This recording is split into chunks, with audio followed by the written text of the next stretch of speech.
Welcome back to the deep dive. You've shared a stack of, well, really fascinating material that's focused not on how to pick a stock, but on something much deeper. Something more fundamental. Exactly. It's about how to build a mental and strategic operating system for true financial freedom.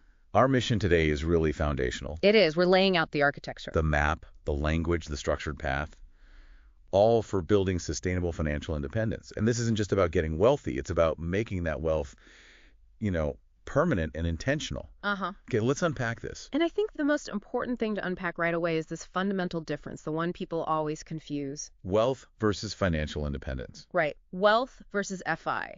Most people treat them like they're the same thing, but the sources we looked at, they treat them as cause and effect. I think most listeners, intuitively believe that if they just earn enough money, if they get wealthy, then they'll automatically be financially independent. Why is that not true? Because wealth, fundamentally, is, well, it's a result. It's just a snapshot of your assets at one point in time. A number on a page. Exactly, a number on a page. But financial independence, FEFI, that's a process. It's a system you build. And if you only focus on the result, you're always chasing the next high salary or the next big deal, but you haven't built the mechanism to actually sustain it. Right. So you see these high-income earners, doctors, lawyers. All the time. They have massive wealth on paper, but they are still fundamentally dependent on their employer or their next client.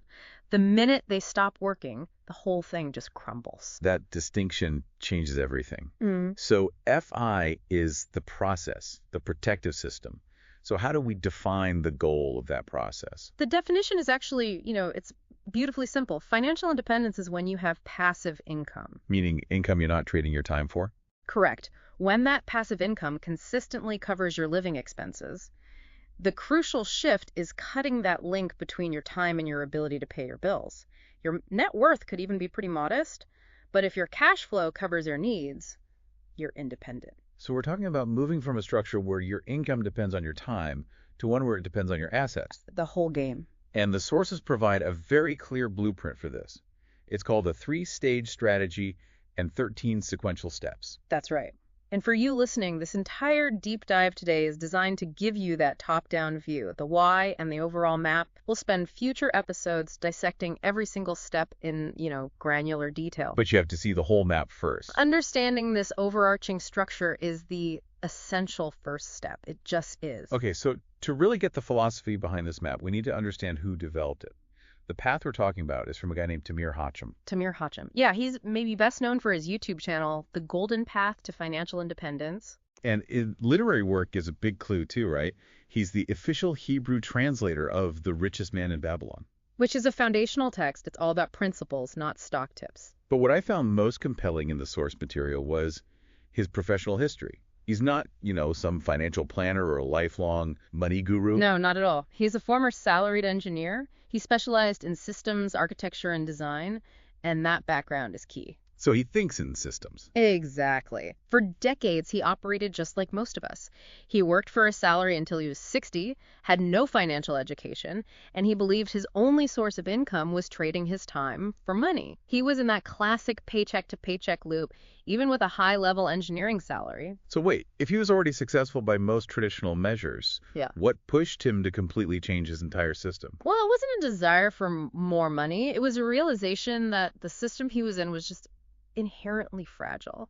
The turning point, he says, came around age 45 when he read Rich Dad, Poor Dad. Ah, a classic. And for him, that moment wasn't a technical lesson. It was a deep change in consciousness. He talks about moving from the mindset of a survivor to an asset owner. What does that actually look like? Well, a survivor is reactive. They get a raise or a bonus, and they see it as money that has to be spent right away, to relieve pressure or upgrade their lifestyle. Right. They're always on the defensive. Always. Living by the deadlines of the credit card company. But a responsible capital manager, they see money, whether it's a salary or a bonus, as raw material, capital to be deployed to buy more freedom. So the question changes. It's not, how can I pay this bill? It becomes, how can I structure my life so I don't even have to worry about this bill? And that's why he didn't just quit his job and become some guru. He applied his engineering brain to his own finances while still working. Exactly. He built the new structure while keeping his existing foundation stable. He started learning, reading, and then gradually, systematically, he began acquiring yielding assets, often in partnership, to spread the risk and leverage capital. And the sources mentioned specifics, right? A couple of properties in Israel, several in the U.S. Yeah, all designed to generate passive cash flow. And the result of that really proves the system. That passive income started covering a big chunk of his family's expenses. I also thought it was interesting that later he even sold some of those assets to help his kids buy their first apartments. It shows the flexibility of the capital once the system is built. And that whole journey, that's what leads to the core strategic philosophy that holds this all together. First financial independence, then wealth. That's the one. That order is so counterintuitive. Mhm. Why is it so important to build FI before chasing huge wealth? Why can't it just skip the boring stuff and go straight for aggressive investments? Because if you build without a foundation, you're vulnerable.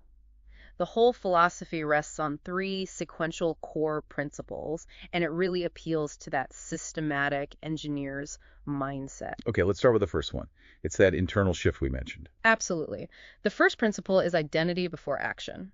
If you are still operating from, say, a scarcity mindset or what he calls survivor thinking, you will sabotage any financial actions you take. So you could win the lottery. You could win the lottery or hit a huge stock gain. But if your internal programming is set to scarcity and reactive spending, you will find a way to bleed that money away. The psychological anchor, that identity shift, it has to come first. So the first battle isn't with the market. It's with your own habits and beliefs. Precisely. And that leads directly to the second principle, resilience before growth. This is the non-negotiable step that, aggressive investors love to try and skip. And resilience just means getting everything in order first. Order, stability, and control over your current finances. Think of it like this. If you have a giant hole in the bottom of your financial bucket, it doesn't matter how fast you pour water income into the top. The bucket will never fill up. It'll never fill. You plug the holes first, you secure the base before you try to aggressively expand or invest. You find stability before you go chasing volatility. That makes perfect sense. Weatherproof the house before you build a new wing. That's a great way to put it. And that brings us to the third principle, which is really the payoff. Wealth is a consequence. The end result. The inevitable result, yeah. Once you execute the process, you have the right identity from principle 1, you have the secure foundation from principle 2. Then wealth just becomes the natural outcome, not the starting goal. It gives you choice. Okay, that foundation clarifies the why. So now let's look at the strategic map, the how. Here's where it gets really interesting. The journey is broken into 3 sequential stages. And it all begins, fittingly, with stage I, building financial consciousness. This is the foundation. And the focus here is totally internal. Mindset, clarity, getting your thinking stabilized. Correct. This stage has the first 2 essential steps, and they're both centered on that identity shift. Step 1 is changing your economic identity. From survivor to capital manager. You're basically giving yourself a new job description, manager of my own capital. And then step 2 takes it from being philosophical to something you can actually measure. Which is crucial. Step 2 is defining a measurable vision for FI. People dream vaguely of being rich, but dreams aren't roadmaps. This step forces you to get concrete. How much do I actually need? How much passive income do you really need? Where will it come from? What's a realistic time horizon? This turns the goal from a fantasy into, an engineering problem. Okay, so once we have the internal shift and a measurable target, we move into the big one. Stage 2, building financial resilience, the security layer. It sounds less glamorous, but this is where most of the work happens. It is the engine room. The entire focus here is on habits, security, order, stability, and control. This stage is all about stopping the financial leaks and making the most of the money you already earn. And there are 8 steps in this stage alone. 8 critical steps, that's right. That's nearly 2/3 of the whole process, just controlling what you have now. For anyone who wants to jump straight to buying assets, why spend so much time here? Because this is where you plug the holes. If you skip this, any returns you make from investing will just get eaten up by, unnecessary spending, debt interest, and just chaos. So where does it start? We start with mapping and budgeting. That's step 3. Full financial transparency. You have to know where every dollar is. And then step 4 is creating a conscious budget, allocating money based on your goals, not on fear or impulse. Once we know where the money is going, we stabilize it. Right. Steps 5 and 6 are all about stabilization. Step 5 is stabilizing your cash flow.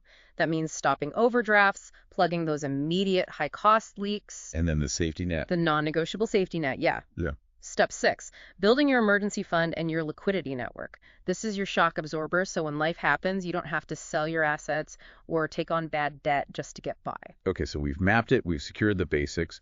What's next in the resilience stage? Cleanup and protection. Step 7, 8, and 9. Step 7 is managing and eliminating bad debts, that high-interest debt that's actively destroying your foundation. Freeing up that cash flow is an instant guaranteed return on your money. And step 8 is automation. Yes. Automating your money management. Good habits are fragile. Automated systems are strong. Savings, investing, bill payments, it all needs to run like a machine without you thinking about it every day. And the final piece of this security layer. Step 9, and this one is crucial. Implementing risk management. Insurance, legal planning. You can't start building a skyscraper if one little catastrophe, a health crisis, a lawsuit can just wipe out everything you've built. This is your financial firewall. Wow. Okay. Stage 2 requires incredible discipline, but it creates the fuel, the excess capital for the next phase. Yeah. Which brings us to stage 3, growth and economic freedom, the earning layer. Right. The focus now shifts completely. We move from defensive financial management to offensive generation of income. And the main idea here is getting away from that time for money trade. Exactly. Step 10 is the practical application of everything you've built.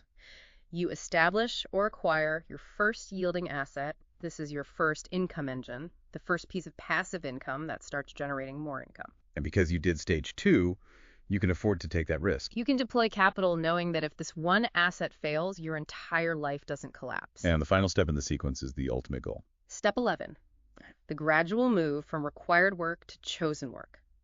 As you expand and replicate those non-time-dependent income sources, you reach true economic freedom. You are no longer financially forced to work. You work because you choose to, for meaning, for passion, whatever. So that's 11 sequential steps across 3 stages: consciousness, resilience, and growth. But the material mentions a 13th step, or maybe it's step 12, running alongside everything else. It runs in parallel the whole time. It's the commitment to continuous learning. FI isn't a destination where you just stop reading. Markets change, laws change, technology changes. That dedication to knowledge never stops. It's what keeps the system you built robust and adaptable. So what does this all mean? We've established FI is a sustainable process, not just a number. And we've laid out the map from Tamir Hacham, the 3 stages and 13 steps that moves you from survivor to capital manager. I think the central idea you should take away today is the power of that sequence. Financial independence isn't about ambition alone. It's built gradually, layer on layer, by committing to the internal identity shift first, securing your base second, and only then focusing on growth. And just having this framework is a huge start. In our next deep dive, we're going to jump right into stage I, step 1, the practical actions you need to take to truly change your money mindset. And that leads to our final thought for you to mull over. Think about the guide's turning point. It was a change in consciousness at age 45, long before his first big investment. The decision to change your identity from a reactive survivor to a proactive, strategic capital manager is probably the single most significant financial decision you will ever make. It's the decision that determines whether any wealth you build is temporary or if it's built to last. So think about which identity you're operating from right now and what action you need to take to truly adopt that new management role.